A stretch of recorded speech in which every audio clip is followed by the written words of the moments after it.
Good evening, everyone, and welcome to this week's Ghost Education 101. I am excited to be back, as I'm sure you are too, Philip. It's been a crazy couple months. It has been a very crazy couple months. That's an understatement. Maybe we should tell everybody what's been going on if they don't know. Oh, yeah. Oh, I don't even know where to begin on my end. I know you've been busy with a whole bunch of cases that have been going on. Yeah, and you were in Hurricane Alley without electricity for a while. Yep.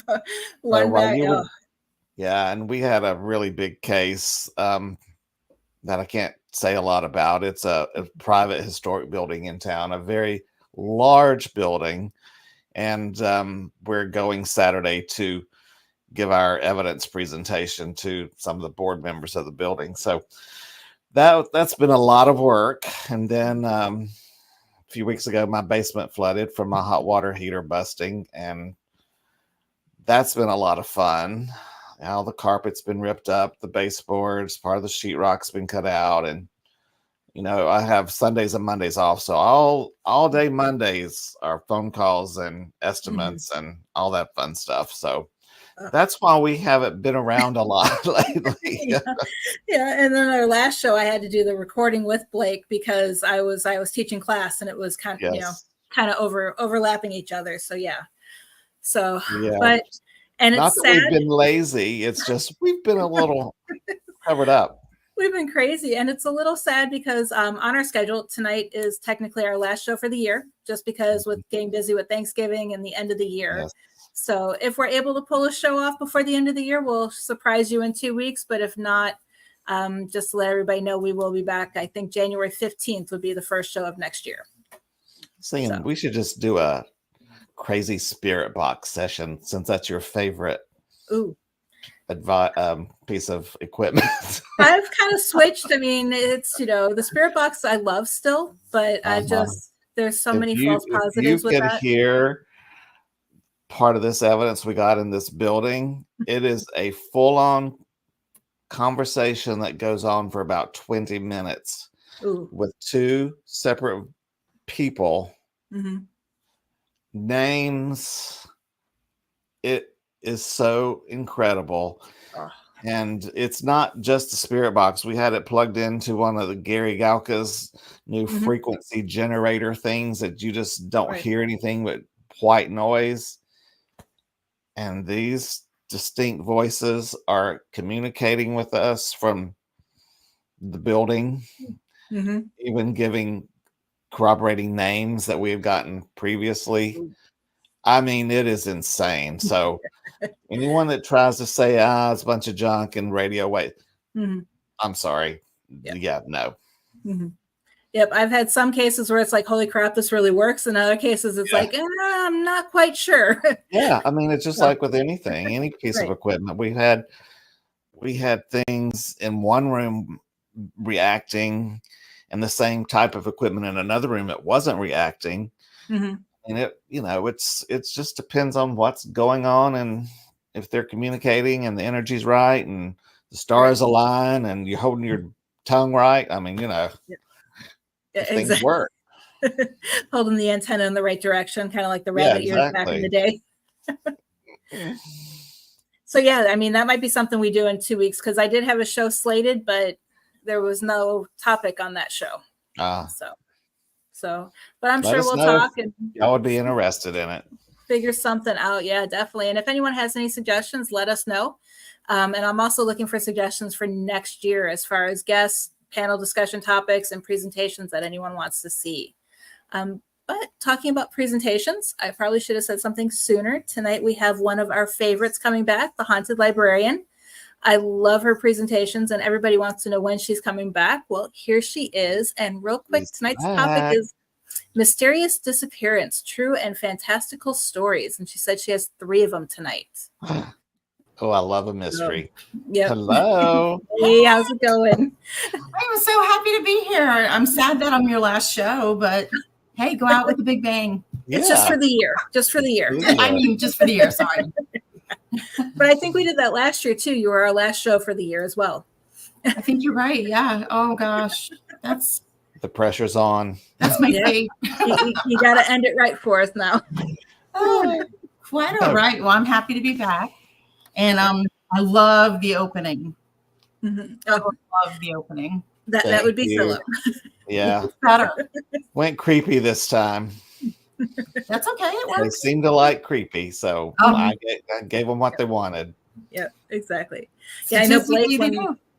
When I was What? recording with Blake, he said he loved it, Oh, and that's our horror guru. yeah. Had a fun time with this one. Mm-hmm. Give them what they love. That's right. Mm-hmm. So yeah, so I have 3 stories, mysterious disappearances, 1 tied with folklore, and 2 tied with hauntings, mysterious hauntings. Okay. So I'm very excited. Perfect. And before we jump into that, for those that are new to the show, can you kind of let everybody know who you are? Sure. My name's Lesia Miller Schnur, and I blogged, past tense, unfortunately, right now, as the Haunted Librarian. And I don't have it. Oh, it's over on the other side. But I'm so excited because I wrote the preface of Heather's book, and I was so honored to do that for the Pirates. Thank you. I really was glad you got to do that. I was so honored, and it's a good book. So seriously, I enjoyed the stories. I really enjoyed the researching and appreciated that because, and the candidness in it. I mean, you were not by any means hyping up stories that have been debunked or hoax. I mean, you laid it out, which is unfortunately not what people do. Right. But my blogs are still live at thehauntedlibrarian.com. I always say that. In fact, I think I've said it the last 3 times I've been on that I'm going to get back to writing. But honestly, I've been painting. So not writing. However, I will tease you that the 3rd story I might have to blog about. And mean it this time. So yeah, so whenever you guys are ready, I am ready to get started. I'm ready whenever you are. Perfect. Now, it's been so long. Do I go to settings? Present. Thank you. I know, right? Share screen. Okay, I can do that part. That is so funny. Well, we've got Sandra, Jerry, Charles. Oh gosh, Antone watching with us tonight. I don't think I missed anybody yet. I've lost my reading glasses. Jerry was in my class last week. Yes, she loved it. Yeah. Oh, did she? Okay, I was gonna say I hope she liked it. That was my first time doing that class. That is so fun. And so Philip, you need to get cheater glasses and have them everywhere where you sit in the house. I used to, and I have God knows where they are. I'll take them on an investigation so I can see to put a battery in or something, and then next thing I know, I don't know where they are. I think the ghosts steal them. Well, Wendy's joining us too. All right. Do you need help figuring that out? Heather can tell you better than I can. Oh, there we go. Yay. Yay. And since I can't see the screen, can y'all see it? Yes, we can. Excellent. And what we'll do is in between each story, we'll stop and see if there's any questions. So perfect. We will leave you to it and enjoy. Excellent. Well, so if some of you have joined when I've presented before, you'll know that I love haunted stories. I love hauntings, but I also love true crime. And I've kind of shifted to more of the true crime type of stories and presentations. And this one starts off true crime, mysterious disappearances. All 3 are still unsolved. I had to double check that. And but then they have folklore, hauntings, things that are paranormal attached to them. So tonight, the learning objective, because former teacher, learning objective, we're going to discuss 3 instances where people mysteriously disappeared. And I'm going to venture to guess that of the 3, most of you know the first story. But possibly not some of the other things that I'm going to share with you. So the question is, what happened to them? Because again, they're all still unsolved. And also important, what happened on the property where these disappearances occurred? So our first one is, and it's in chronological order. So we're going back to the 1500s, and this is Virginia Dare. And of course, I've misspelled her name right here. God, the typos just jump out at you, don't they? Virginia Dare and the White Doe. And so if you don't know who Virginia Dare was, she was born on August 18th, 1587 on Roanoke Island in the Virginia colony. And the significance of Virginia is that she was the first European child, the first English child born in the colonies. And she was born in the colonies in Roanoke, and a lot of us learned about Roanoke in history. And she disappeared, or had disappeared, by August of 1590. Now, to lay the groundwork, we don't know a lot about the Roanoke lost colony. There really aren't records and things that were left. And so we do know that she was born because her grandfather was the governor of the colonies. His name was John Wyatt.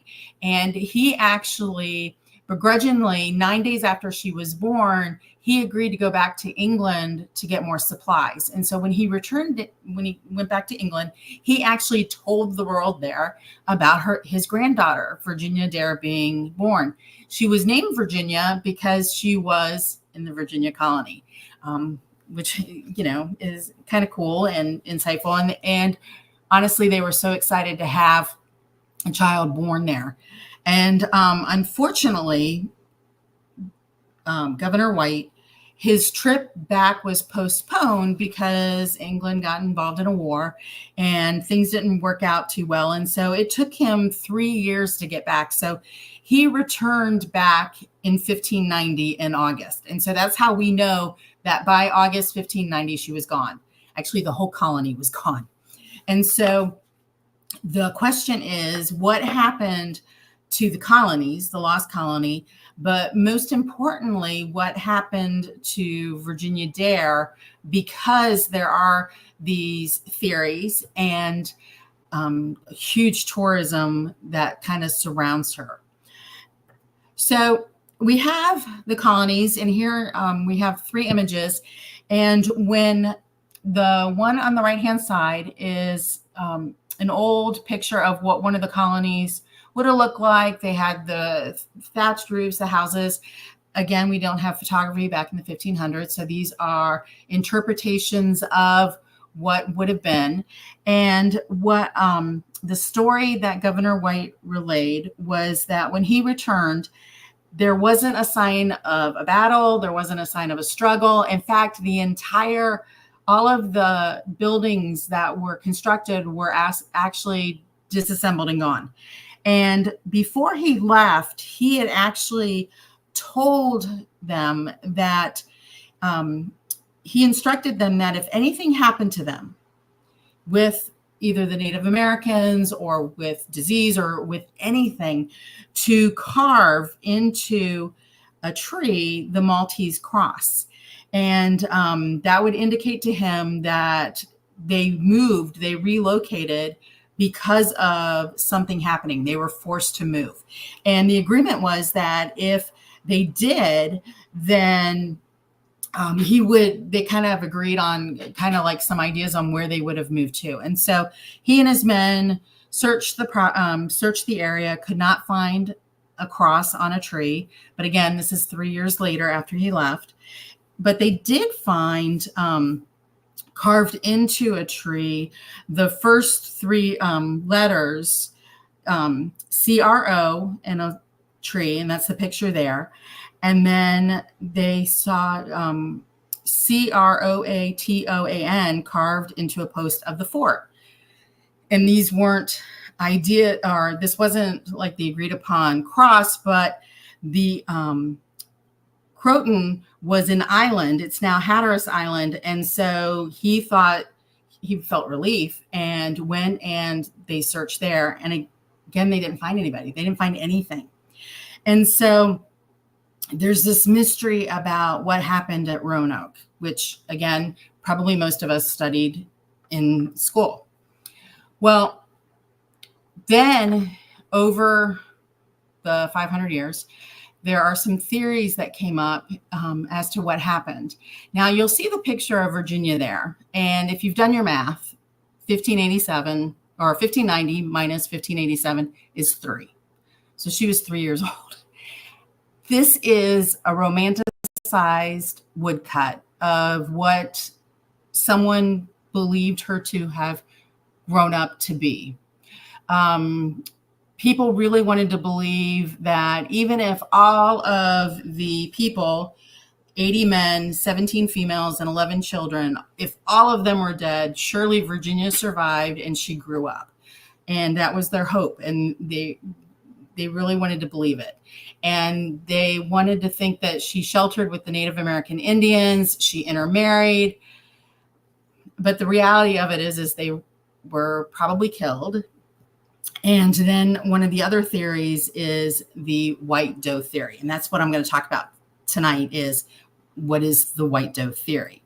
So there has been actually a lot of activity, archaeological activity, in going and digging up the colonies, these areas, to see if they can find information. In fact, Jamestown, there's a really good PBS episode on, I think it's multi-episodes, on the excavations that they've done there. And so those are fascinating to see. But there isn't any archaeological evidence that supports that they survived. And no one has been able to find anything. And so really leaning toward the theory, yet they probably were killed. But again, people have really latched on to this idea of the white doe theory. And so they want to believe that she continued and lived on in the afterlife. And so there's actually, the picture on the left is a monument erected in 1896 in Virginia Dare's honor. And then this is, the middle picture is a stylized version of her in a park that she survived. She grew up to be a woman and intermarried. And then we have The White Doe, or The Legend of Virginia Dare, by Sally Southall Cotton. So we have also, in addition to the theories of the white doe, which I'll get to, Virginia Dare, not Virginia, the colony or the state, she actually became a hot commodity in terms of tourism. And so this area in North Carolina itself, they have really latched onto Virginia in terms of kind of being the representation of the state. And so there was a Virginia Dare tobacco label from 1871. Many locations are named after her and her family. The Dare County, North Carolina, we have the Virginia Dare Trail. There's a Virginia Dare Memorial Bridge. The residents of Roanoke Island celebrate her birthday each year with an Elizabethan Renaissance fair, and that's what that monument is. It is actually in the Elizabethan gardens on the island. They really wanted to believe that she lived and survived, or that she did survive and then something tragic became of her and befell her through this white doe legend. There's even a tour boat named after her. And right after Prohibition ended in 1933, the first commercial bottle of wine sold, the brand, was Virginia Dare. So they really, really like her. And they have vanilla products on her. And she became the Virginia Dare Extract Company, sold vanilla products. And she became the symbol of Virginia as a fresh-faced blonde girl wearing a white ruffled mob cap. And so here we have the products. We have a stamp from 1937 of her parents, and in memory of Virginia Dare, born in Roanoke Island, Roanoke.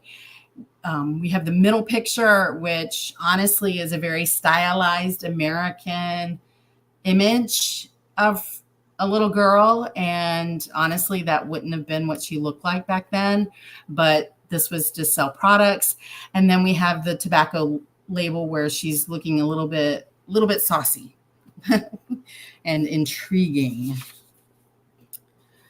But then Virginia Dare actually morphed into something a little dark. And what I mean by dark is that because she was this fresh-faced blonde girl, she was, her image and her name was misappropriated, and it's been misappropriated by white supremacists. And so V-Dare is actually a domestic terrorist hate group, white supremacy, that has kind of taken her as the image of what they want Virginia to be, the symbol of Virginia being predominantly of European descent. And then the suffrage movement, when women in America fought to gain the right to vote, she became controversial in that because people who were kind of for the suffrage movement weren't really sure that Black women should get the vote. And so she became the symbol. And they would say that direct quote, North Carolina remain white in the name of Virginia Dare. And so this kind of continues on. But in the 1980s, when the ERA movement was, Equal Rights Amendment was trying to be ratified with the states, they were, the feminists in North Carolina were also calling her name and saying, honor Virginia Dare by giving us the right to vote. And so there's kind of this contradiction as to who has claimed her name, which is unfortunate because this is a very, it's tragic. It's part of our history with the colonies and everything. Whoops. I didn't want to go that far, but I'm going to go back to here and talk about the White Doe, or the legend of Virginia Dare.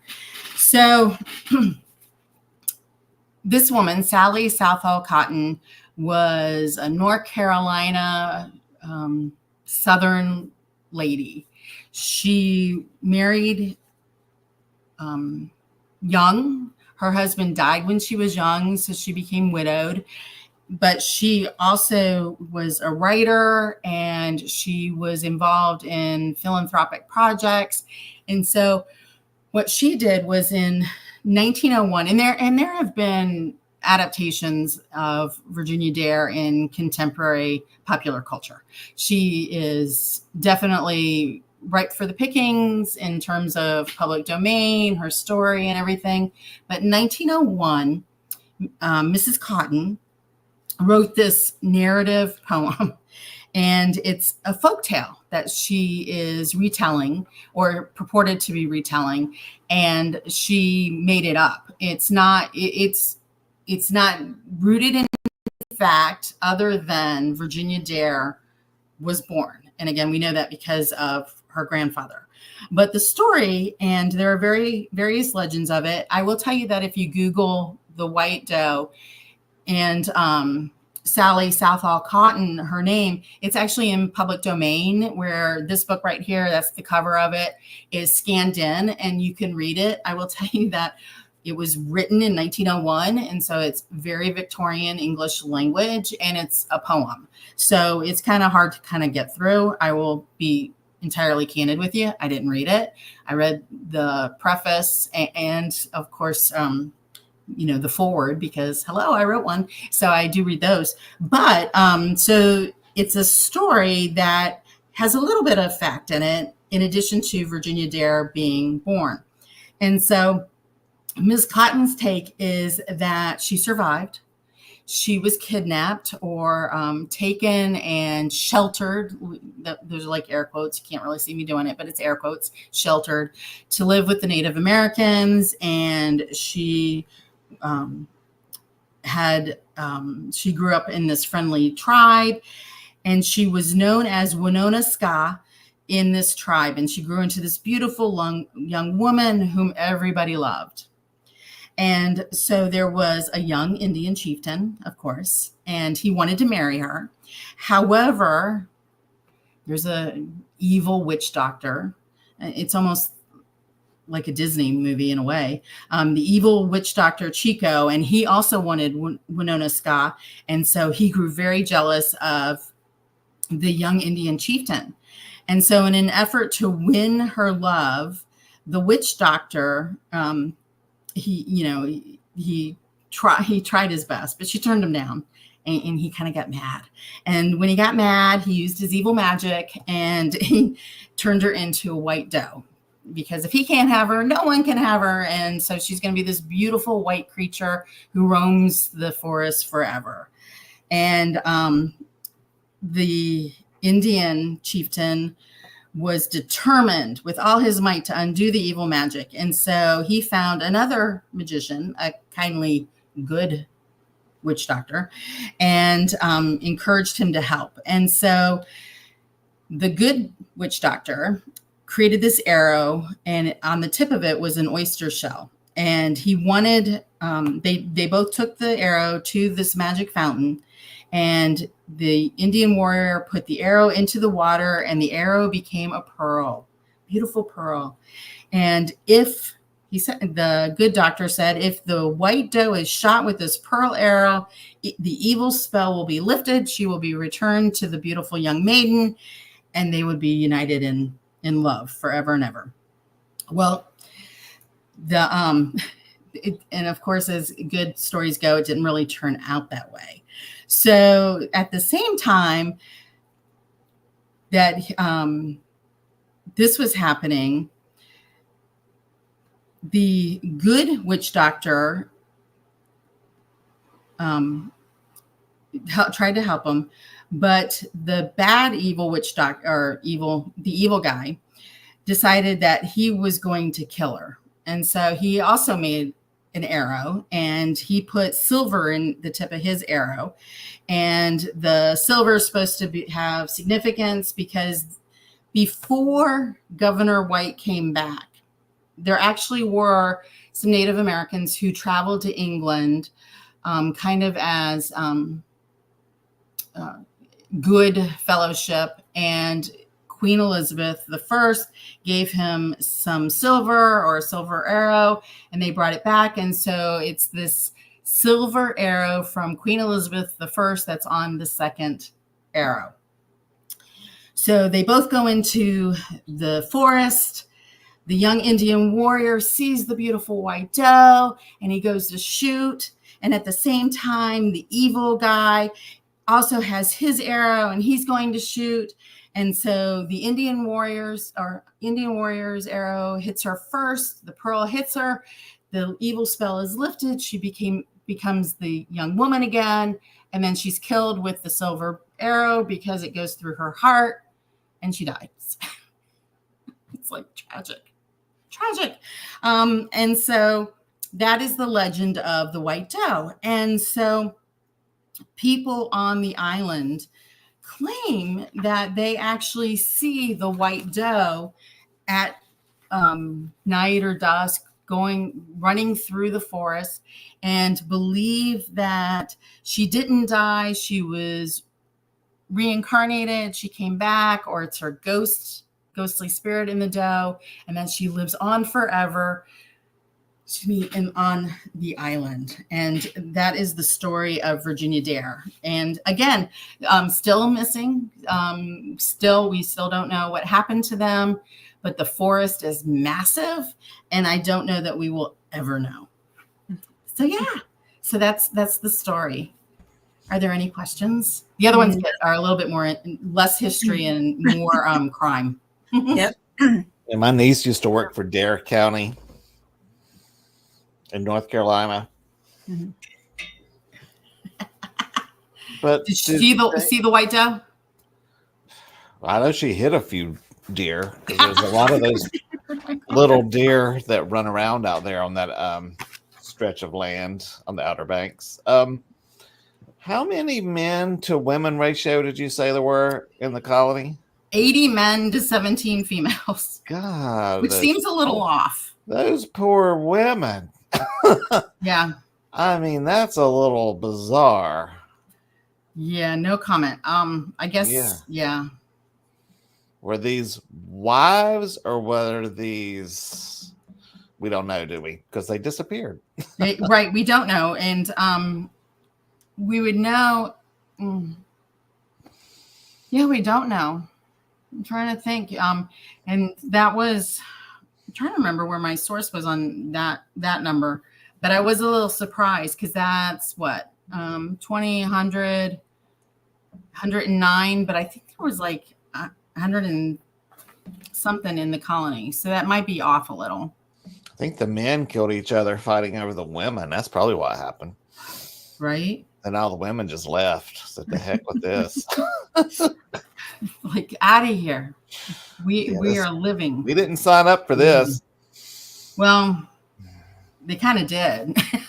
I mean, 1580s, taking a boat over. Oh my gosh, the odds of surviving. Yeah. And they might have left with more and people died across, coming across. Mm-hmm. It's one of those mysteries we'll never know until we can cross over and ask them. Mm-hmm. Mm-hmm. That is so true. Yep. So are we ready for the next story? Ready when you are. I am ready. So now we have Belle Gunnis, and she is known as La Porte Ghoul. She also has a few other nicknames, but Belle was actually born. This is a picture of Belle.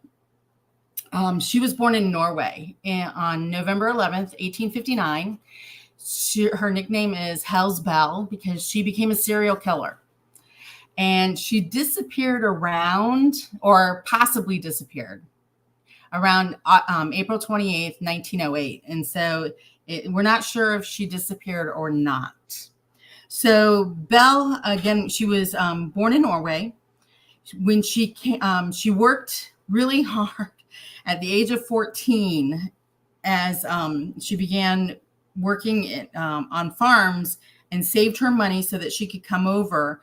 And so in 1881, she came over to America, and she actually came in immigration through Castle Garden. And when she came in, well, actually when she left, she changed her name from Brynhild, which is kind of interesting because we have this connotation that Brynhilda is a witch, but Brynhild Paulsdatter Storseth, and she changed her first name Brynhild to Belle. And so she traveled to Chicago and moved in with her sister Nellie. And in Chicago, she became a domestic servant. And Belle actually she was kind of large. She was 5'7". And that's significant. She was 5'7". She was between 210, 250 pounds. I mean, she was a very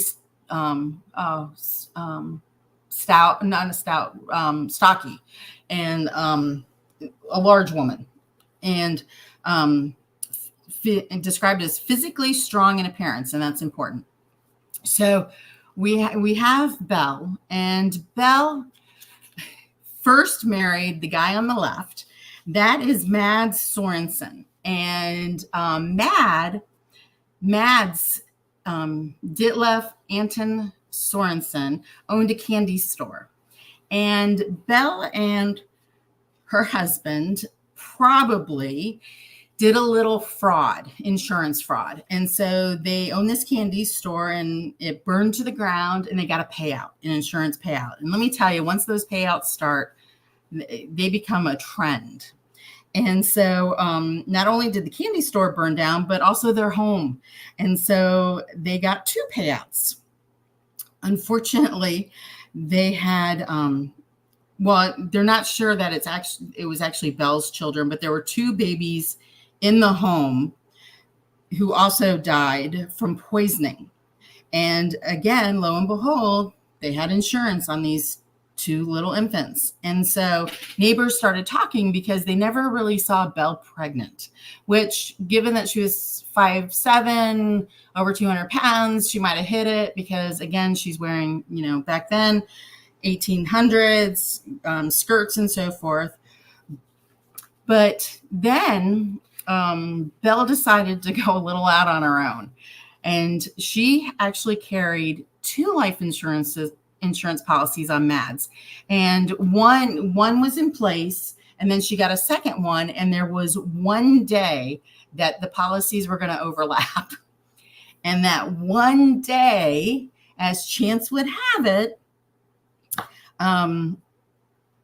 he died. He had a cerebral hemorrhage that day. And she collected on both policies that totaled $5,000. And she told the police that he came home complaining of a headache, and that she gave him some quinine powder for the pain. Next time she checked in on him, he was dead. So she took the money and she left, and she moved to LaPorte, Indiana, and she bought a pig farm. Now, if any of you watch crime shows, if you're a criminal, a pig farm's the farm you want. And so the guy on the right is Peter Gunness, and Belle married him. So Mads was 45 when he died. Peter, younger man, they got married in 1902. And the following week, while Peter was out of the house, his infant daughter, he had a daughter, and so it was Belle's stepdaughter, died of unknown causes. And then Peter died 8 months later due to a skull injury. And when when the police questioned her, she said that there was a meat grinder on a high shelf, and something happened. She was going to go make sausage, and the meat grinder fell on him and it smashed his skull. And the district coroner convened a coroner's jury suspecting murder, but they couldn't really prove anything. It was kind of her word. They didn't know probably about Mads back in the other town. And so she collected more insurance money, $3,000. And so we've already got 2 husbands who are now deceased. We have Belle here, and in the upper right-hand corner, doesn't she look so motherly? We have Belle with her stepdaughters, because these are none of her children. And so the one in the middle, that is actually Jenny Olson, who was age 15 to 16. And so Peter, he died, he was age 30. And then we have the little one, the infant, what was her name? Lydia. And then the one in the 2 of them, I don't know what the middle child's name was, but none of these are her kids. They all came from either Mads or Peter. So her crimes was that her mode of operation was collecting on insurance policies. And man, she had a taste for it. But she was also kind of lonely, and she needed more men. And so what she did was she started placing ads trying to find another suitor. And so she started placing these ads in Chicago newspapers in 1905. And a farmhand in Wisconsin named Henry Gerhold answered. And he came out, and before he left, he actually wrote a letter to his family telling him where he was going, and pretty much gave the address. This is where I'm going, fell in love, getting married, gonna raise pigs, happily ever after. And he requested that the family actually send him seeds, potato seeds, so that he could start some farming. And when they sent the seeds, and when they didn't hear from him, the family actually went out looking for him. And so his brother went and talked to Belle, and she told him that, yes, Henry had been there, but he ran off with horse traders to Chicago. That she kept his things because I guess if you're going with horse traders, you don't need your things. So she kept his trunk and a fur overcoat. And so he's missing. And then we have Joe Moe of Minnesota also answered an ad placed in 1906. And they corresponded for a few months, and he traveled and withdrew large amount of cash, and no one saw him ever again. And so, it's kind of like the stretch here. What happened to him? Well, it's a pig farm. But then we have, we have the farm. So here's the Guinness farm, and this is what the farm looked like on the day that the crimes were discovered. So here's the scene of the crime. And then in April of 1908, and I mean, we're on 3 years now, right? So we can conceivably think that Belle ran through a guy a year, maybe. And she's robbing them. She's taking everything from them. And we have Andrew Helgelian. I really need to get better the pronunciations, but Andrew traveled out to the farm, and Belle decided to go back to her old tricks with the candy store in the house with Mads, and the farm burned down. And so when the authorities came out to the farm, they found the body of a headless woman, and they just presumed it was Belle because who else would be out here? And so they believed that it was Belle with her 3 children, the 3 girls, all dead. So the 4 of them are dead. But then they started digging. Yeah. So did she fake her death? That's a question. And then how many people did she actually kill? And so here is one of the crime scene photos. And I love this photo because, one, we've got numbers, but then we've got the caption on here where it says where 9 of the bodies were found. So we're at 9 already, in addition to the first 2 husbands. So that's 11. Possibly Belle, who died in the fire, probably not. And so Andrew is right there in the middle. That's what he looked like. And so after the fire, and a relative of Andrew's, reached out to authorities inquiring about him. And so this was his brother inquiring to find out where he was. And he actually followed through and showed up. And he came out to the farm, and it was before the fire. And the guy in the lower right-hand corner, that is Ray Lamphere. And Ray was a farmhand and also Belle's on again, off again lover. And he started asking too many questions. And so they think that it was because of the brother that they started actually investigating the land. I'm going to go back to that picture because, again, the house burned down and the bodies were found in the house. But they noticed these indentations all around the pig farm, and, stepping on it the ground was really soft. And so they decided to start digging, and they started finding torsos and hands and arms. And this is a direct quote.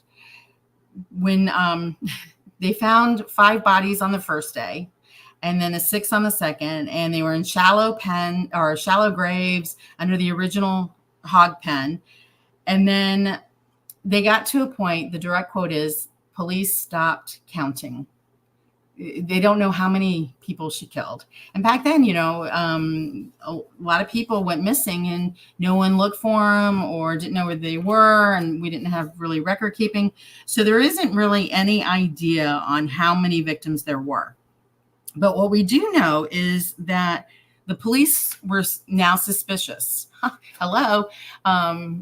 So they had the coroner examine her body.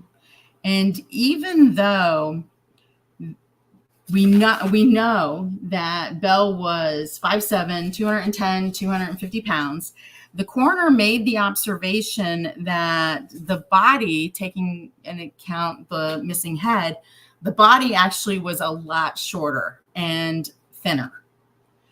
And so really, they don't think, and I would probably agree with them, that that's actually Belle who was buried there. And so the police actually started questioning Ray to find out what really went on the farm. And he disclosed to the police that she set up this marriage scam where she would put these ads in the paper. She would, seeking companionship, come help me, come run my pig farm. And they would show up, they would rob them, then they would kill them. And then they butchered them and just buried them all over the land. And according to Ray, that the visit from the impending visit from Andrew's brother caused her to destroy the house and fake her own death, and that she faked the death. And I don't know why Ray didn't really go with her. I guess, I don't know. I'm not going to speculate, but maybe good he didn't. But when the police actually were talking to him, they noticed his clothes, and he was actually wearing the overcoat of John Moe and the watch of Henry. And so it kind of supported the working theory that they killed these men. A journalist was fascinated with this and back in the times, and started looking for information. And even though the coroner, the doctor, we don't really know if he was a doctor, because back then coroners could be anybody, who looked at her, even though he found that the body wasn't that of a 5'7" woman, wasn't the weight of her, he still pronounced her dead. And so according to official records, she is dead. But then when the reporter wrote the story and the story got out, people started seeing the sightings of her, and so think that she did actually get away. And in the remains, they put up in 2008 a marker for the unidentified victims, because they just all went into one big plot. So again, we don't know how many she killed. And here is the an article talking about her. But the woman that did die, who was pronounced to be Belle, was buried. And in 2008, they actually exhumed the body to extract DNA to try and identify whether it was Belle or not. But unfortunately, the DNA sample, the remains were too degraded, and they couldn't do a proper test. And so we don't know what happened, if she died or not. But I think we can pretty much surmise what she did. But today, the farm is sold off. Some of it is a subdivision. It has houses on it. And one person, a paranormal team, went out and questioned some of the neighbors. And there is a blog, yesterdaysamerica.com, where he went out and he was actually asking people who lived around the property if they'd experienced anything, heard anything. And he spoke to a man in his 90s who was able to pinpoint the exact location. Well, we know how that it probably was just a lot of, this is where it was, but he might have known. But he talked to him about, shared as much as he could about Belle and the different stories that were going on. But he said that his uncle lived in the area, knew Belle, and that he had passed down the story that Belle had a temper. I'm sure she did. Belle had a temper, and she could just flip it like a switch, and she would have these outbursts, and something could happen. But what's fascinating is that, according to this and other things that I've read, the noises that they hear are screams from the forest overgrown areas. And they don't believe that it's the that it's necessarily the victims, but it might be Belle haunting it as well. And so there's sudden screams in the night, there are floating orbs going around. And the reporter or the blogger asked the senior citizen if he thought the property was haunted, and he winked at him, didn't say yes or no, but wink, wink. And then he went to ring another bell, and this woman was not as friendly. And she was so mad at him for ringing the bell that she was like, this is the quote, how she said she was tired of people poking around the area and disturbing the peace. And then right before she shut the door on him, she said, "Damn kids trying to catch a glimpse of those strange balls of light. Things make my dogs bark at all hours. I'm sick of it." Which is kind of funny because without talking to him about it, she gives this quote to him about how, the kids coming to see the orbs and how our dogs are bark and everything. So kind of supporting the theory that it's a haunted area. And then he talked to police officers because they get a lot of calls. And police officers said they are out there for sound disturbances all the time. All the time. And that is Belle. But what's funny about Belle is, so we have, this is what the farm looked like on the right. And then there's the cemetery where she's burned, where her supposed remains are buried, and the monument for the victims. But the History Society, man, latching onto this. LaPorte County Historical Society Museum. They have the Belle Guinness display right there, moving it on. And that is the story of Belle. Mysterious disappearance. Not sure if the body was ever found. That's the end on that one. Any questions?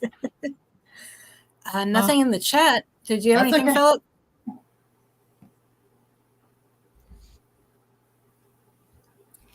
I mean, Insurance payments. if she went back to the other dude and faked her death, wouldn't somebody recognize her? What happened to all the stepkids? They died. All the kids were dead. Yep. Either they either died by poisoning or mysterious illnesses, and then the last 3 died in the fire. Jeez. Yeah. What an evil woman. She took off. That's right. Yeah. I forget. There's another. She's another nickname, but I like Hell's Bell. Hell's Bell. Oh, she's in hell. Ringing the bell. Yep. So this is the last story, and this one is, now we're jumping to 1940s, and this is the one that I think I might possibly, if I get a minute, write a blog because I can't get it all in on this. Yeah. But this is Jean Elizabeth Spangler, and Griffith Park. And Griffith Park is the large park in LA. And so Jean Elizabeth Spangler was born September 2nd, 1923. She was an aspiring actress. And so, this is the golden age of Hollywood, but it's also the decadent age. The golden age of Hollywood, man, whew. There was no such thing as morality back then with a lot of it. But she disappeared on October 7th, 1949. And we do know her disappearance date because of the records of people who saw her and when she was last seen. And so Jean was an aspiring actress. She went out to Hollywood. She actually had some bit parts and had just finished appearing in a film with Kirk Douglas.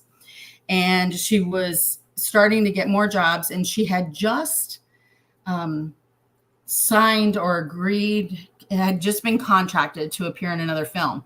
Now, back in Hollywood, we have to think about, LA, Hollywood, it's small, and the studios are small, and they worked all hours of the night. Watch some of the great film noir movies, and you'll see how life was. But it was still, we're still in, the 1930s, 1940s. We've got Hollywood gangsters, mafia, and so forth. So Jean goes out to Hollywood, chase her dream. She came from Seattle, And she got married. She married a fella. He was, what was he? Because they bring it up in like every newspaper article. Plastics. He was in plastics. And she married, where is his name? There it is. Dexter Benner. And in 1942, they married. They had a daughter, Christine, one child. And in 1946, they divorced.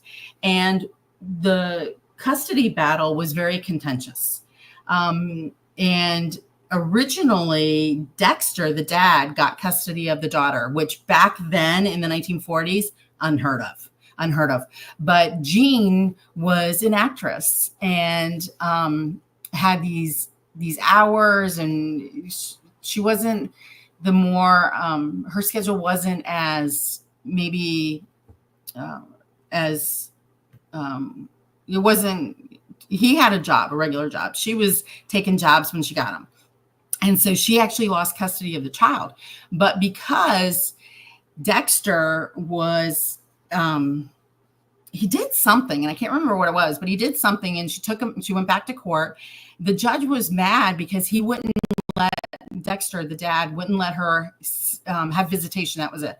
Visitation with Christina, the daughter, that the judge was like, okay, well, you don't have custody anymore. So he gave custody of Christina, the daughter, to Jean. And Jean lived in an apartment, and she lived with her mother and her sister-in-law. And they lived in this apartment, and Jean really liked Hollywood. And again, watch these old movies and you'll see, I don't think the city ever slept. Like, they had dinner like at 8, 9 o'clock at night. They were in the restaurants, and Jean was like footloose and fancy free. And, but she had a built-in babysitter and trying to make it as an actress. And so she, one night, and it was Friday, October 7th, she left home at 5 o'clock, and she actually told her sister-in-law that she got this part in a movie and she was heading to the set. And her mother actually wasn't in town. Her mother was visiting relatives, I think in Kentucky, so she wasn't home. And she called her sister later on, her sister-in-law rather, Sophie, and told her that it was going to be a full 8 hours of work overnight. She wouldn't be home and not to expect her. And so they didn't really think anything of it. And the next morning on October 8th, Sophie went to the police and filed a missing persons report, and because she didn't come home. And so the police started a search, and this is Griffith Park, and her purse was found. And again, I love it when they label these pictures for me. Please don't think that I do any of this, because I don't, because why invent the wheel? But there's the observatory so that you can get your groundings as to where it is. And I'll talk about Griffith Park in a minute to help.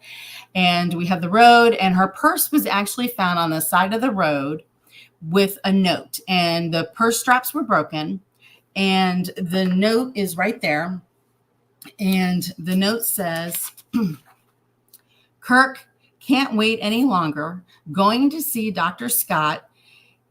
It will work best it'll work best this way while mother is away. And it was her purse, but that's all they found. They did find over in the bushes a little bit farther that isn't photographed. They did find like some blankets and somewhere where like a couple might have been making out, kind of thing.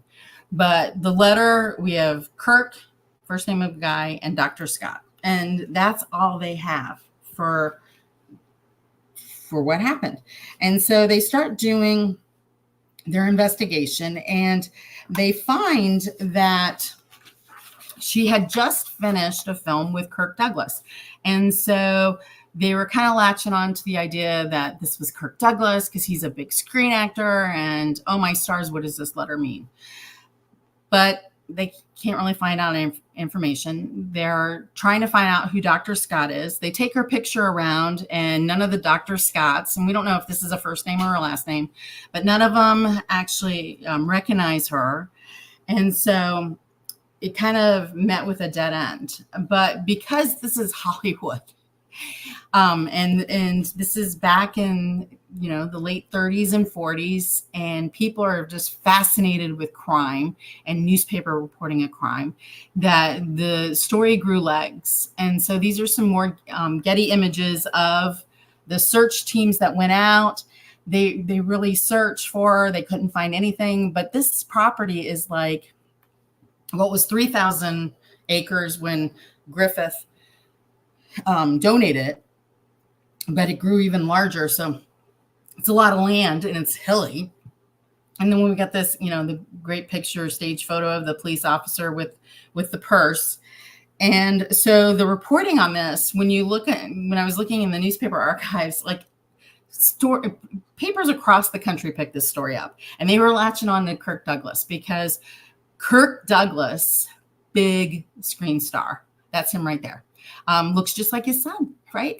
And so Kirk Douglas was actually out of town, away, and heard about this. And so he called the police station, and he's like, I hear you're looking possibly for me. And they question him. And he's like, I kind of maybe remember she was an extra in the film. And he admits, might have known her, but there wasn't any friendship, definitely wasn't seeing her. And so then police started talking to more people, and she had a good friend who actually goes on to star in, what did he star in? Philip, you'll probably know, but it was Robert Cummings, and he was like closest, bestest friend in the industry kind of thing. So he tells police that, no, it's not Kirk Douglas, but that she's been seeing a guy, and they've been going out, and she said that, or Cummings said, was asked if it was serious, and she responded, no, but I'm having the time of my life. God, I love these quotes. And another friend that they interviewed disclosed that she possibly may have been pregnant. And so theories started swirling on that. And so we have some theories that either it was this mystery man that she was seeing, it was a botched abortion, or mobsters. Or I guess maybe that she just went for a walk and kind of disappeared. I don't know. But the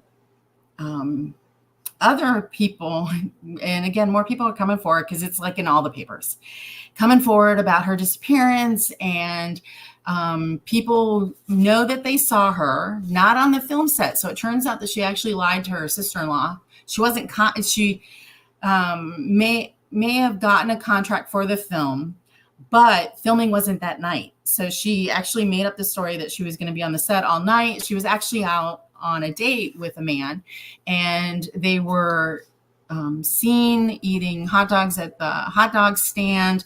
Another younger girl who lived in the area knew what she looked like, and had told police that she had seen Jean in a convertible with an older man sometimes, but she kind of looked scared, not sure.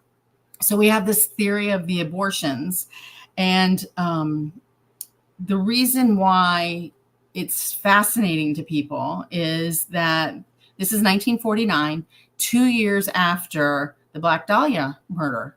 And actually, Black Dahlia is one of the victims, but there's murders of women have gone on in this time frame. Jean, was the 10th victim of a possible serial killer in 1949 alone in this area. And so there might have been a serial killer working. But then again, remember, Hollywood was very much controlled by mobsters. And so she kind of had this casual relationship with a known mobster's, one of his men underneath him. And so it was possible that she had seen something that she shouldn't have seen, and so she might have been killed. Or the other theory is that she actually ran off with this under guy, Davy Ogle, and he was Mickey Cohen's man, and they ran off to live a life elsewhere in the US or abroad. And there were actually sightings of them supposedly for a few years. In 1950 in El Paso, Texas, there was a supposed sighting of her, but they haven't found her. And what's interesting is that the custody of the child, right? We have Christina, who was 5 years old. The father regains custody of the child. Dexter gets custody, but her mother, I don't know, okay, here's some ads with this sultry picture of her just is really good. And this was just picked up, and you'll see, I think I have a picture of him. Yeah. So the guy on the left, that's Dexter. That's her ex-husband. We have Black Dahlia, Elizabeth Short, in the middle. And then that's her mom over on the right-hand side. Well, Dexter, by this time, has remarried, and he is refusing the grandmother to see the granddaughter. And so there was another court case where he was held in contempt, and the judge gave the grandmother, which is kind of cutting edge, because some states don't have grandparents' rights, as an aside, that the grandparents have the right to see the children when there's a divorce in the family. But back then in 1949, or the following year, so 1950, the court did award her custody twice a month of the daughter, which is pretty impressive. But we've got these theories, what happened, especially with Elizabeth Short, because she captivated. Black Dahlia, if you don't know it, look it up, captivated, right? And the crime scene photos on that, 1947, are they're not covering anything up. Now they do, but back then they didn't. So we have some theories on that, but we also have some hauntings related to the park. And Griffith Park, like I said, is this huge park in the middle of LA. And you might not know it as Griffith Park, but it is the large park. And it's named after this man, which his name is Griffith Jennings Griffith. Griffith J. Griffith. Who does that to a child? But he was born in Wales in 1850. Came over, didn't have any money, got under the wing of a man who did in New York City. He sent him off to school to get educated. He worked hard, saved all his money. He went home to Wales to visit his parents. And that's where he finds out that the bank where all his money was failed, and he lost all his money. But he persevered. He came back to the U.S. He decided that he wanted to be a journalist, so he went into journalism. He then bought some mines, and he made a lot of money. And this is the park, Griffith Park, and it had a zoo. Doesn't anymore. Merry-go-round, Greek theater. We have the observatory, which is very well known, very iconic, especially in those film noirs. Hint, hint, go see it. So right-hand side, we have Griffith, J. Griffith. That's his wife. So he married, what was her name? So he marries this woman. She's from a wealthy family. They're married, and hold on a second. I hate it when I don't have their names, but I do. But anyhow, he married her. She came with a very large dowry, a lot of money. The Arcadia bathhouse is where they would go to get away. And Griffith had a little bit of a drinking problem. And so Griffith got drunk. And he got drunk, and he was accusing the wife of adultery, carrying on these affairs, and he shot her in the face. She survived. Shot her in the face. They were on the third floor. She got out of the window, got into the second floor, survived. I can't imagine it. Lost the use of her right eye, and he was charged. But Griffith has a lot of money. Like, he made millions and millions of dollars selling land back in the day. And so he went to trial. He was accused of assault with a deadly weapon, He was found guilty. He was sentenced to 2 years. 2 years and a $5,000 fine. This is Griffith in his mugshot. They allowed him to be in his own clothes. They shaved his head, and the other pictures have him in a hat where he kind of doesn't look like he's in jail, an inmate. But he went to jail, and he served his 2 years. He loved prison life. It was very regimented. Got sober and got out, and he died of liver disease, probably from the drinking. And so the land, actually, let me go back. Sorry. So the land actually goes back in time further. So in 1863, Donna Petronella is the niece of a doctor. And Don Antonio Feliz, and she is cut out of his will. And so she makes this declaration that the land is cursed, and they lived on this land. The land is cursed. She places the curse on it, and boom, here we are. Well, during that time, the land actually suffered from some natural disasters and fires, but I think it's just indicative of the area. And so Griffith J. Griffith, who liked to be called Colonel, but he was not a colonel. He was never in the military. He purchases the land, and it goes through many different hands. And so he's looking multi-millionaire. He's looking for some kickbacks and favors and whatnot. He actually donated all of this acreage to the city of LA, just gave it to him. And the stipulation was he wanted to build the observatory. And so part of it was that the observatory, the land would not be ruined, developed, sold off, or it would revert back to the family.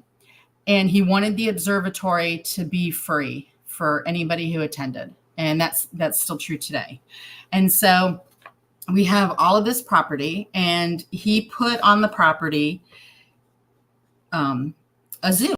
And he had an ostrich farm there, and it didn't take off. And so he decided that he had this land, he had this failed ostrich farm. And so he opened the zoo up in 1912 with 15 animals to start his zoo. He was a little eccentric.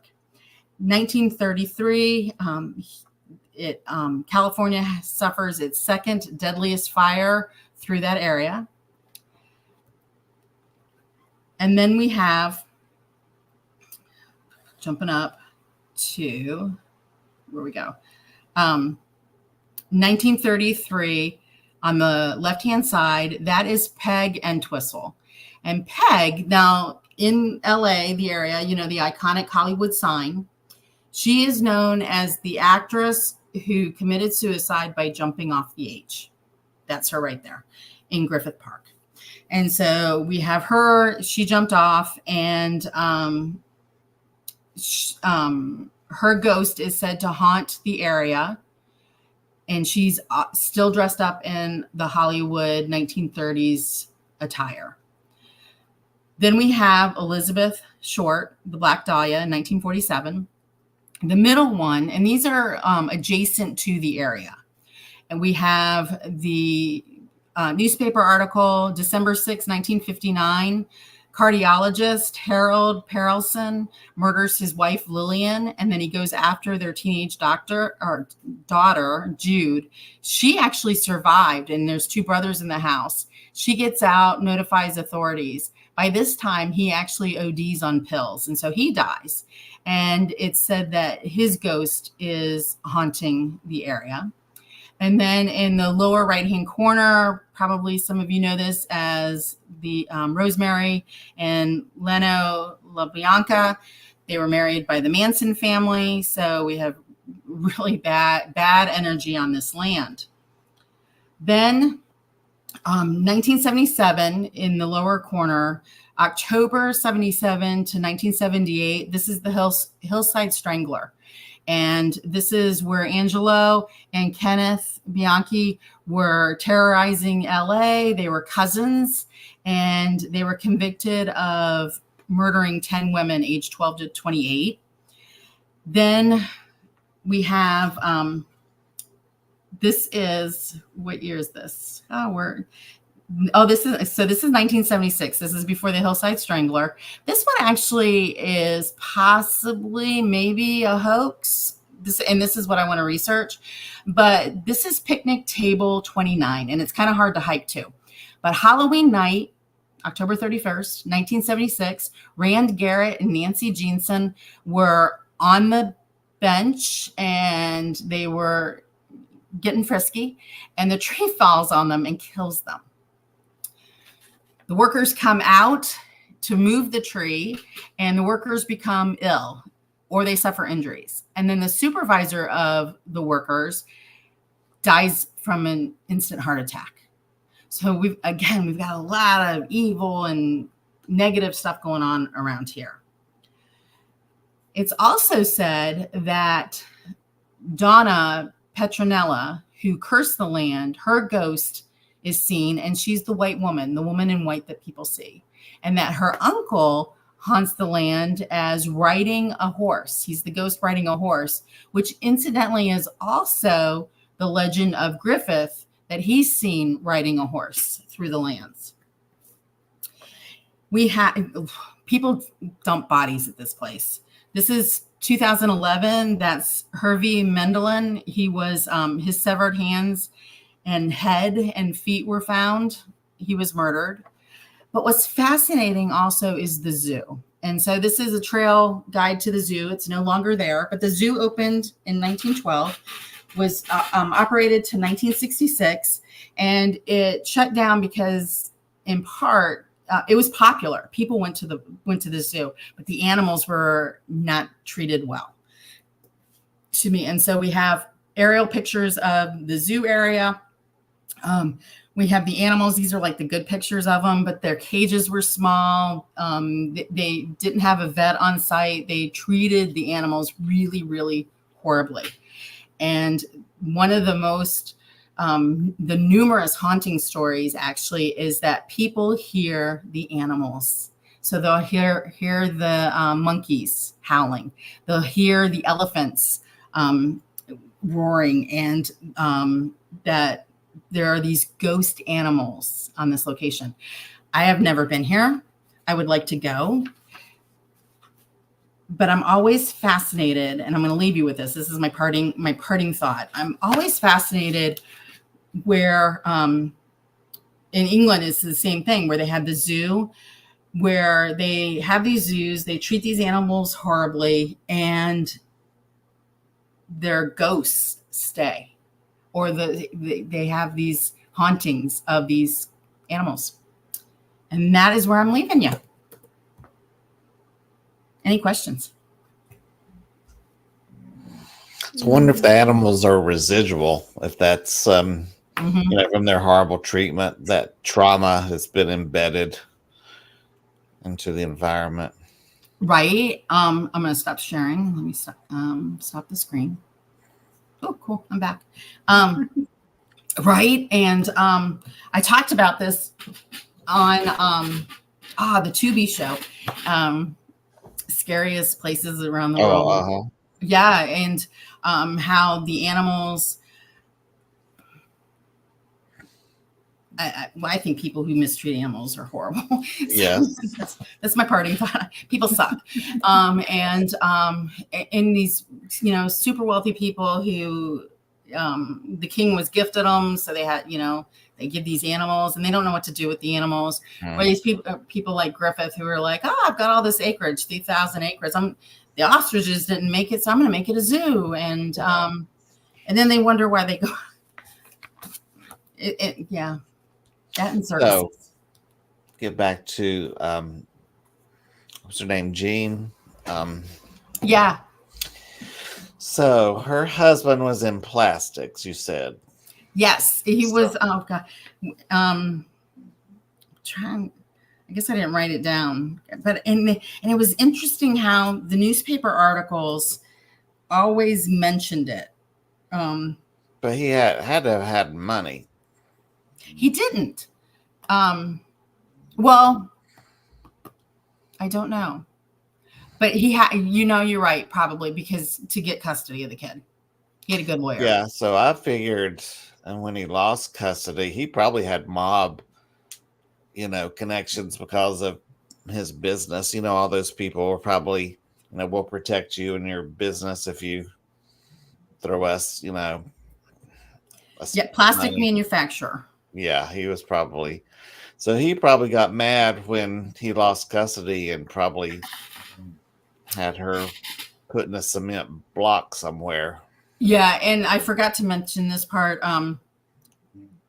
One of the friends or the sister-in-laws, one of them actually told police that Gene had told her that he was meeting him to discuss child support payment. Uh-huh. And the Maybe that I should have led sister-in-law, with that. the sister-in-law told him, it said she's on her way. Sister-in-law was in on it. I mean, because why is she living with sister-in-law? And the mother and... Yeah, the baby daddy did it. He had the mob take care of her. That's my theory. I'm sticking to it. And it was, and because he had told the police, of course, he denied it. He's like, he hadn't seen his wife in several weeks. And I'm like, yeah. Well, he may have not, but his goon, his friends and the mob may have. But there was a little bit of, that whole police mob corrupt thing was they were, there was no difference in the cops and the mob in the 40s. Holland Falls. That's a great movie on the water rights. And Griffith Park, he played a role in the water because that was another tragedy. I think one of the people who negotiated the contract for the water rights died under mysterious conditions. But there is some karma back on Dexter. So he remarried, and his new wife, Lynn, tried to adopt Christina, and the courts refused to do it because they said because they didn't have a body, she disappeared, but she might come back. And so she couldn't relinquish her rights. And so they never let her adopt. Well, the Black Dahlia, though, whoever did it, which they think it was that doctor with that weird house, the parties.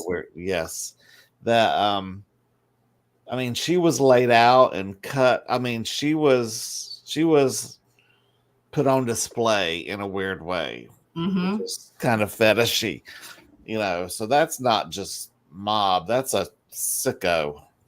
And those pictures were published in the newspaper back then. Yep.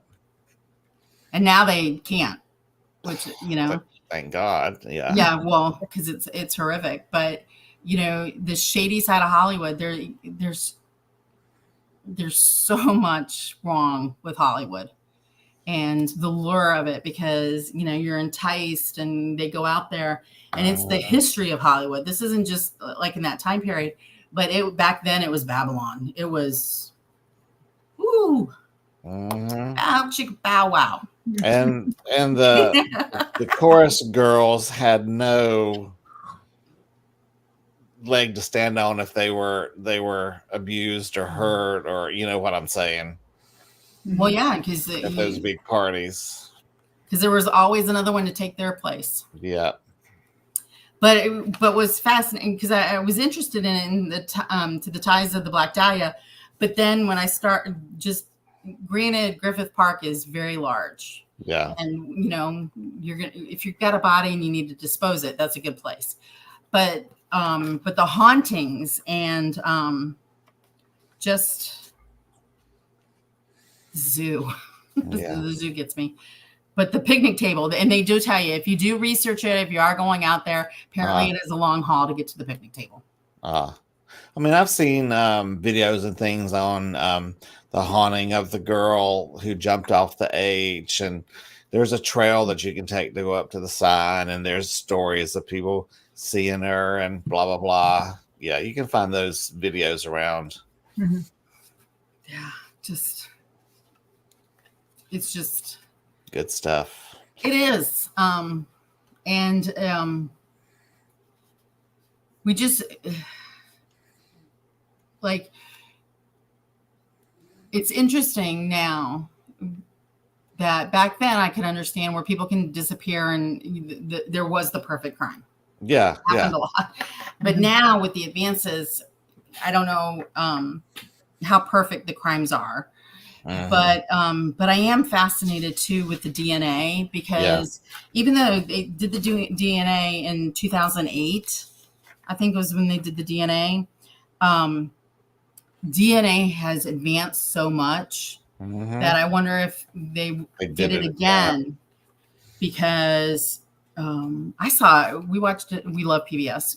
Watched another where they took DNA from a tomb to see if it was Nefertiti or Tutankhamun's mom and stuff. I mean, they take it back so far. And I mean, it's not completely accurate, but they're getting so much better at it. And I always, whenever I see a story when a crime's been solved and it was the forensic genealogy on the DNA, I'm like, yes. Yeah, I tell my clients, just remember, I have your DNA swept up. I can always plant it somewhere. Oh, leave a little hair. Not that I would ever do that. Well, no, but it is interesting how people do that. Yeah. And it's so sad how many small police departments fall for it. Yeah. Just to get somebody convicted. Yeah. So nobody has any questions. I think they were all just they're quiet tonight. That's okay. Yeah. But Linda did say she searched online with IMDb Gene Spangler and got the same story as you did, up to the point where she went missing, and she says that you go deeper with more info. Thank you. I do, because I'm nosy. Pretty. I'd never heard of her, but she was pretty. Yes. She was, and the Hollywood stills and everything. And then there is a picture online if you search Google for the images where she broke down crying in court when she lost custody. So she kind of was. She wasn't a major Hollywood actress or anything, but it was enough that she got the taste of it, and I'm sure she wanted to be a star. Well, yeah. Don't we all? No. Because I like to be in my PJs at a certain hour. Well, they wear those in public now, so you could be. Oh, I do.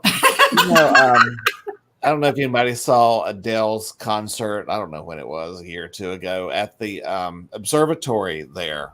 And she was on the steps.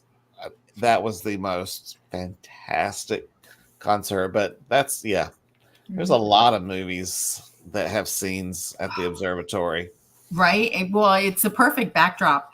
But the family has threatened to sue to get their rights back at one point, because there's a little mine, a small mine on the property, and the city wanted to sell off that property for mineral rights, and the family stepped in and said, nope, if you do, reverts back. And the city attorney was like, yeah, they're right. And then the observatory, that's why it's free, is because of that. And then they wanted to put more roads through the property, and the agreement says no. Isn't that, correct me if I'm wrong, Stone Mountain here in Georgia has the carving on the side, which is Confederate, and politically incorrect. But the Venable family, I think. Venerable, yeah, I've been to that. And, he was the leader of the KKK in the South. If they do anything to the carving, I mean, that family donated the entire Stone Mountain land, and I thought that I had read that when they donated it, it said if they mess with the carving, the family gets the land again. They might, because they're gonna I think the consensus was, last time I read, was now they're gonna have some historical context as to why it's there and what actually happened on it. but it wouldn't surprise me. I actually have an article on my blog. If you search Venerable, they're buried at Oakland Cemetery. And one time when I was visiting, I got some interesting things there, and was fascinated with the family, and wrote a blog about them. Well, one of them is at Stone Mountain Cemetery, because I've been to his grave and tombstone. Yeah, we spent the night in Stone Mountain Cemetery a long time ago, which was very active, by the way. But we got permission from the county sexton. The police knew we were there. Yeah, right. Yeah, that's the big one. The police knew you were there. But we were standing there in that cemetery, and I don't know what, it was middle of the night, and we could see these two white figures down at one end of the cemetery, and we're like, do y'all see that? It's like, yeah, and they were coming closer and closer, and I was like, oh my God, what? I mean, there were these two white, oh my God, it got closer, and it was this woman walking her two giant white Bernese mountain dogs. Wow. In the middle of the night in the cemetery. But all we could see were these two white figures coming at us in the dark cemetery. And I'm like, what is that? And it was dogs. I was so disappointed. Well, two quick questions before we wrap things up. Linda did want to know what your next, what your favorite exploration is and when your next one might be. That's got to be for Philip. No, it's for you. For me? Yeah. Oh, wow. Gosh, it's been forever. In fact, my last one was with Philip's team. Oh, at the Tripp County. That was awesome. Mm-hmm. I haven't gone out, and so I live in Gainesville, Florida, and there I keep getting people keep telling me about different locations and everything, and so I do want to go downtown and hit some of the places up to for investigation. But so we did a trunk or treat at in a little town on Halloween, that the park is adjacent to a cemetery, and it's a small town, small little cemetery, and man, something kept catching my eye. So I want to investigate that. Yep. Well, there's we had a case, gosh, when was it? End of August. No, I don't remember. It was a family here in over in Virginia Highlands, which Swanky. where it is. Great family, normal family, not weirdos or anything. But we have their evidence video on our YouTube channel. We just don't disclose who they are or the house or anything, but there's something tormenting's not totally correct word. There's something is mimicking the family's voices. Ooh. And we got it on audio. We got the 17-year-old son saying something, and it wasn't like a residual thing because the tone of it was a little sinister. But it's his voice, and we have the clients leave after the initial walkthrough, so they were gone. And then I got his voice again on the camera in the master bedroom calling for mom. And that was one of the things that they say is like, we'll hear each other calling for us, and we'll say, what do you want? And it's like, there's nobody there. Or they'll see each other walking through, and it's not them. But one of the reported things where their two dogs would just all of a sudden, stand up and start staring and freaking out. We got a female voice mimicking a cat. I've never heard this before, but she goes, meow. And you can tell it's a person's voice. Because I'm like, they don't have a cat. But a female spirit person messing with the dogs, but pretending to be a cat. I mean, you can hear it. I mean, it's on the video on our YouTube channel, and you hear meow, and I swear it's all 100% real. It's caught on our DVR audio cameras. It was raining that night, so we weren't getting. I mean, there was no neighbor cat or anything. This was, you can hear it like it's right in the microphone. That's not the start of a poltergeist. Well, they were not in the with house. a young man. So they were, for poltergeist activities, the agent in the house with the stress, with the RSPK, they weren't in the house at that time. So, I mean, Lloyd Auerbach, I asked him once, I said, does the agent have to be in the house for the poltergeist activity to be happening? And he says, yes, that it's rare that the activity can happen without the agent being in the house. And if y'all don't know what I'm talking about, go watch our poltergeist video from like 4 years ago to tell you what this means. Okay, so then my second question. Is it demonic?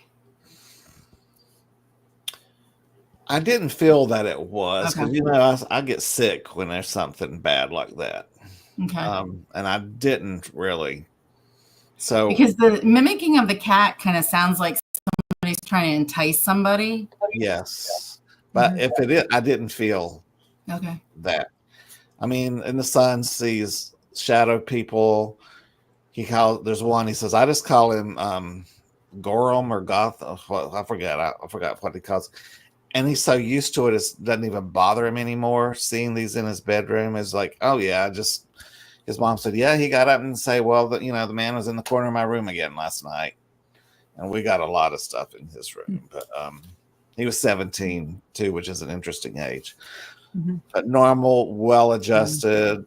Mom's an author, writes book. I mean, Wow.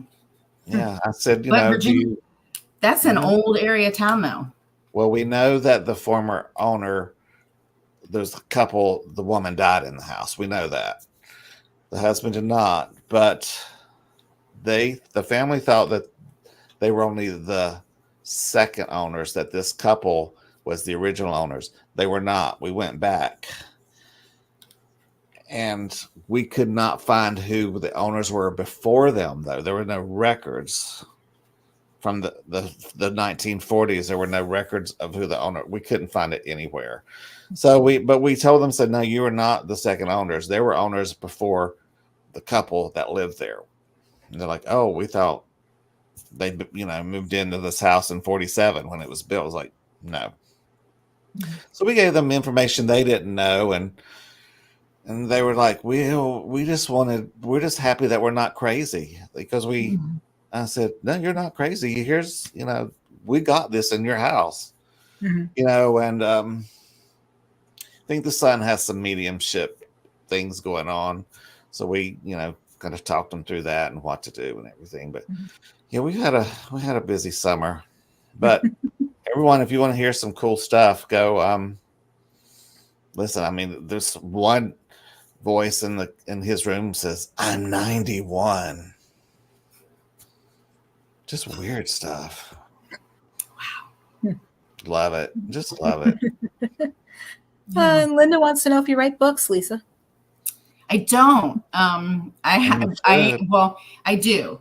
None are published. But because I did the preface or the forward for Heather, I am working on one. and I don't want Heather to steal my idea. I think she's already got her next books lined up. I got my next contracts all lined up, so I'm good for about another year. Okay. Yeah. No, I do, but it has to hit me. And I'm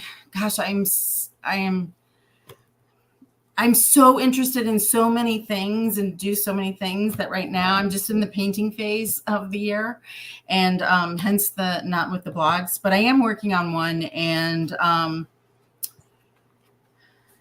yes, but no. I was going to say, we Sandra. can leave it there. Sandra, yes, Gollum. That was But what thank you. called the shadow man in his bedroom. Oh, Gollum, yeah. So that's popular culture. Mhm.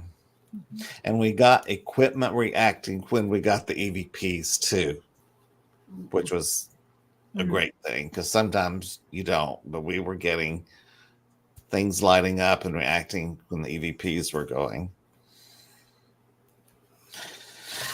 Any more probing questions? Come on. No, they're quiet, so You But better. thank you, Linda, for asking questions. I appreciate it. I do.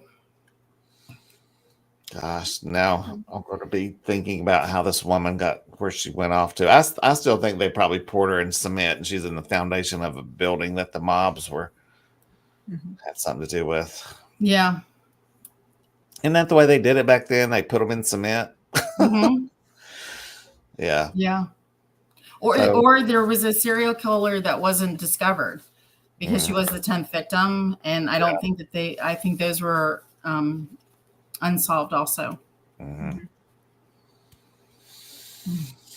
We hadn't had one of those around in a while. Who was our last serial killer around here in the United States? Not the mass shootings. That's not serial killers. That's just a one and get them all at the same time with these assault rifles. There is a new show on one of the crime show TVs. I forget the name of it, but it's basically how we stopped a serial killer. And a lot of them, the episodes we've seen, like it was at 2, which is doesn't meet the definition. But yeah. I mean, the last one that I came to mind was Eileen Wuornos here in Florida. Mm-hmm. She was in the 90s. Is that the one the movie with Charlize Theron? Yep. Mm-hmm. That was sad. That woman, I mean, society turned her into a serial killer. I mean, I think the ability was there, but the way she was just so badly treated her whole life, it's just like, I've had enough. I'm just, Yeah, I think I had a section in the roadside attraction book that I wrote because the bar that she used to hang out at and is believed to haunt. That's right. Yeah. Yeah, and her bra is hanging in the bar too because she took her bra off before she went and murdered somebody. So it's still there? It's still there. Oh, wow. Yeah. I'm surprised Zach Baggins hasn't offered him a ton of money for it. Maybe he has. Who knows? Who knows?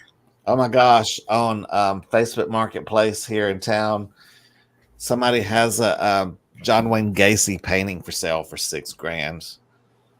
No. Yes. Let me see if I can. No. So according to Google, the last serial killer known is William Jeffrey Devonshire. He is now dead. I don't know how he killed 3. Gacy. So that's not. I don't know if 3 really qualifies. So then before him, we've got Frederick Jackson. Oh, it was a shooting. Gacy's the clown painting, right? That does the clown painting. How do you spell Gacy? Gacey? Gacy. Oh, Gacy. See if it'll come up. It's kind of sad that I know that. Yep.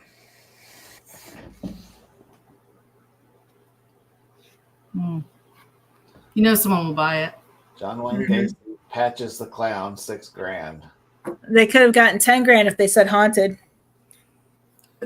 And it's authenticated. How they do that, I don't know, but yeah, it's been for sale for a long time.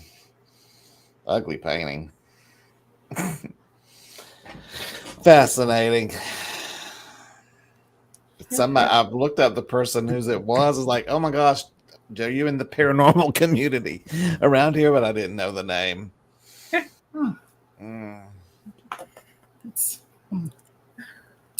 Yeah.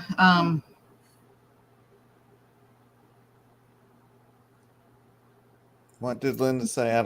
It's no sadder than Okay.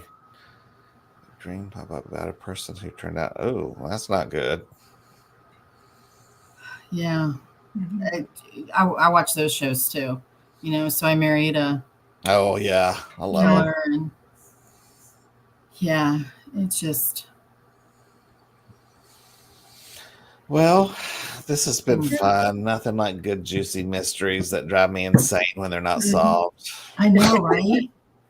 It DNA. just DNA. gives us more to research and more to look up. Yeah, I'm going with the mob. Her husband, Yeah, I like that one. I'm gonna have to her update. ex-husband, was getting back at her. And I guess that wouldn't have been reported either, because they're not going to say, "Oh, the mob did it," when Yeah, mom's funding the paper and yeah, whatnot. So, yeah. Yeah. ooh, but the boyfriend, Mhm. if there were sightings in Texas, he must have disappeared too. When you've got a taste of Hollywood, now this is my personal thinking from seeing all the Hollywood movies from back then, the starlets. If they've got a taste of that fame and stardom, the last thing they're going to do is run and disappear. Mhm. I don't think they would emotionally be able to just go disappear and never be heard or seen from again. When you've been in a movie, I mean, like they're trying to say this preacher is Elvis. I forget where he is. But Elvis would be in his like 90s now, and this preacher's like nowhere near his 90s. But have you seen them comparing this guy? No. Oh Mhm. yeah, I've seen so many videos like everybody's swearing it's Elvis that he's been hiding out as, because when the man sings, he sounds just like him. But so do a lot of people. But Mhm. Yeah, I saw House Hunters International. He and his wife were in Mexico, and he looks spot on. Yeah. So yeah, and he sounds like him, not Elvis. No. But yeah, I don't think she just ran off and disappeared. With wanting to be a star, I think that's something too hard that you couldn't just let go. Yeah. Mhm. My But thank personal you all for opinion. having me. Yeah. Thank you for coming back on. Yeah. And we'll definitely have to plan out next year when you're coming on, because I think we had you just like September-ish in preparation for Halloween, and then the last show of the year. But we can get you on sooner. I'm still working on the calendar next year. Well, I might have something for you on the one book. Oh. And I haven't done any radio show scheduling. Are we need to get something on there? I don't Yeah, even remember. I think we'll need to. I'm not sure. I mean, Okay. I haven't looked at it in a while. I got the one that I recorded uploaded, but that was about it. Okay. So I need to start logging in regularly to see where we're at. Yeah, because I think we're I don't think we were 2 weeks into November scheduled. No. So I think they can run a rerun or two if they have to. Maybe we could And just tell her we're busy. Could they just rerun a couple of them? I can just re-upload one, but yeah. Mhm.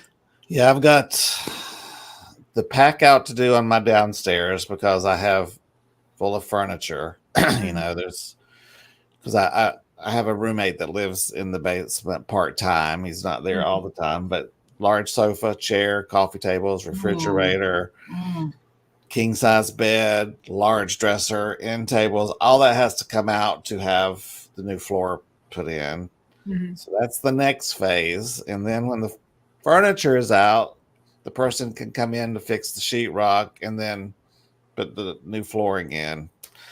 So that's my November. I was going to say, so maybe it's a good thing we're not coming back until after January. Yeah, because it's stressing me to the limit. Yeah. And plus the time change has me just really in a bad mood. Mm-hmm. Yep. Yeah, I don't like daylight savings. I do not like it. I don't like it dark at 5 o'clock. Can't stand it. Mm-mm. The ghosts like it, but I don't like it. Okay. So, I mean, if no one else has anything, I mean, I have nothing else to add tonight. It's just one of those days for me, I guess you could say. I'm like ready to go to bed. Yeah. So as of now, we'll return January 15th of next year. Stay tuned on our Facebook page at Ghost Education 101, where I will be updating and posting any schedules that we have. And maybe once I get the 2025 schedule done, we will do that. And you never know, we just might pop in on November 20th to do some type of show. I'm not sure whether it'll be a spirit box session or who knows what we might do. And hopefully my chair won't stop sinking. Like I'll start up here and then I end up back there. It's like the air like is just letting go out of this chair. I was gonna say, I noticed you kept getting shorter. And shorter. This chair just slowly like it's a portal. I'm sinking into a portal. Well, thank you again, Lisa and Philip. I'm sure I'll be in touch with you over the next couple days to figure out what we're doing. Yeah. And everyone, if we don't see you, you guys have a great end to your year and a safe and happy holiday season. Thank you, everyone.